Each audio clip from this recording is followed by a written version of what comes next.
Hello viewers, আসসালামু আলাইকুম। আজকে আমরা ছাদ বাগানে চলে এসেছি তেজপাতা নেওয়ার জন্য। বাসায় তেজপাতা শেষ হয়ে গেছে, তো আমি তো ছাদ বাগানে শাকসবজি ছাড়া খাই না, এই জন্য তেজপাতা তুলে নেব। এই যে দেখেন আমাদের তেজপাতা গাছ, আর এভাবে সাইডের তেজপাতাগুলো তুলে নিতে হয়। এই যে এভাবে তেজপাতার ডালগুলো আমি তুলে নেব।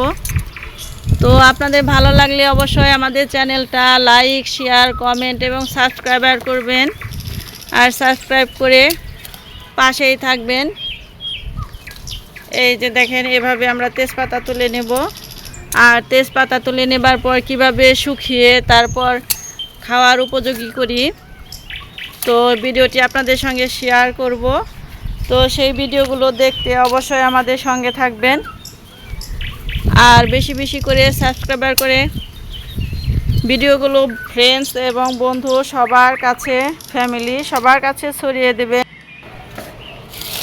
এই যে দেখেন কত সুন্দর তেজপাতা, আর তেজপাতাগুলো এখন কাটিং করব, সুন্দরভাবে শুকাবো, তারপর প্যাকেজিং করব। প্যাকেজিং করে কিছু গ্রামের বাড়িতে নিয়ে যাব, কিছু আমি বাসায় ব্যবহার করব, আর অন্য কাউকে দেব।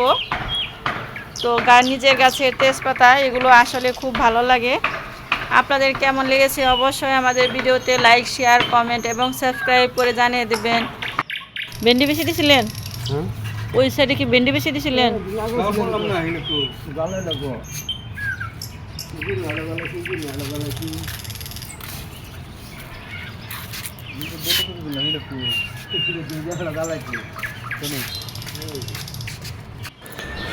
এই যে ভিউয়ার্স, আমার এই বেলকুনিতে আমি আমার তেজপাতাগুলো শুকিয়ে নিয়েছি, ঝাঁকা ভর্তি তেজপাতা। এই যে খাওয়ার উপযোগী হয়ে গেছে। নিজের হাতে লাগানো গাছের যে কোনো শাক সবজি ফলমূল খুবই ভালো লাগে। আমার বেলকুনিতে মাধবীলতা ফুলে ফুলে ভরে গেছে আর প্রচুর ঘ্রাণ। তো মাধবীলতা নিয়ে আমি পরবর্তী ব্লগটা বানাবো, আর সেই ব্লগটা দেখার জন্য আমার নতুন পুরাতন সকল বন্ধুদের বলছি অবশ্যই আমার চ্যানেলটা সাবস্ক্রাইব করে ফুল ভিডিও দেখবেন। ওয়াচ টাইম না থাকলে ভিডিওতে কোনো উপকৃত হওয়া যায় না। তো বন্ধুরা সবাই ফুল ওয়াচ করবেন আর সঠিকভাবে পাশে থাকবেন ইউটিউব কমিউনিটি গাইড অনুযায়ী। তো আজকের ভিডিওটা আর বড় না করি, পরবর্তী ব্লগ দেখার আমন্ত্রণ জানাচ্ছি। সবাই ভালো থাকবেন। আর হ্যাঁ ভিউয়ার্স, আপনারা কে কোথায় থেকে ভিডিওগুলো দেখছেন অবশ্যই জানাবেন, আর আপনাদের কারো তেজপাতা লাগলে অবশ্যই আমার কমেন্ট বক্সে কমেন্টস করে যাবেন, আমি আপনাদেরকে তেজপাতা পাঠিয়ে দেব। তো ভিউয়ার্স, পহেলা বৈশাখ আর বাংলা নববর্ষের শুভেচ্ছা জানিয়ে আজকের ভিডিওটা এখানেই শেষ করছি।